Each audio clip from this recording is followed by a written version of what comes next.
अस्सलामु अलैकुम नाज़रीन, मैं हूं हकीम मुकर्रब अली और आज मैं आपको एक ऐसी जड़ी बूटी के बारे में बताने वाला हूं जो हर घर के किचन में मौजूद होती है, मगर उसके फायदे इतने ताकतवर हैं कि लोग इसे कुदरती हकीम भी कहते हैं। जी हाँ, मैं बात कर रहा हूं अजवाइन की।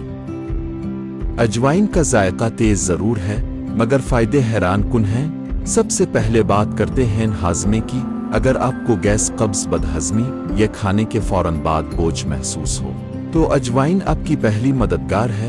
1 चम्मच अजवाइन को पानी में आबाल कर अगर रोजाना सुबह पिया जाए तो मैदा इतना मजबूत होता है कि खाना आधे वक्त में हजम होने लगता है।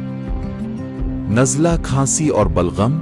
अजवाइन का कहवा अजवाइन की भाप गिले की जलन खत्म करती है और सांस खुल जाता है। इसमें मौजूद कुदरती एंटीसेप्टिक खुसूसियात सर्दी के सीजन में बहुत फायदा देती है।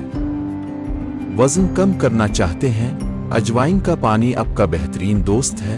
ये जिस्म का मेटाबॉलिज्म तेज करता है और जिद्दी चर्बी को गैलाना शुरू कर देता है। जोड़ों के दर्द से परेशान लोग गर्म अजवाइन की पोटली से मालिश करें, दर्द और सूजन में वाज़े आराम मिलता है। तो नाजरीन, एक छोटी सी जड़ी बूटी लेकिन फायदे बड़े बड़े।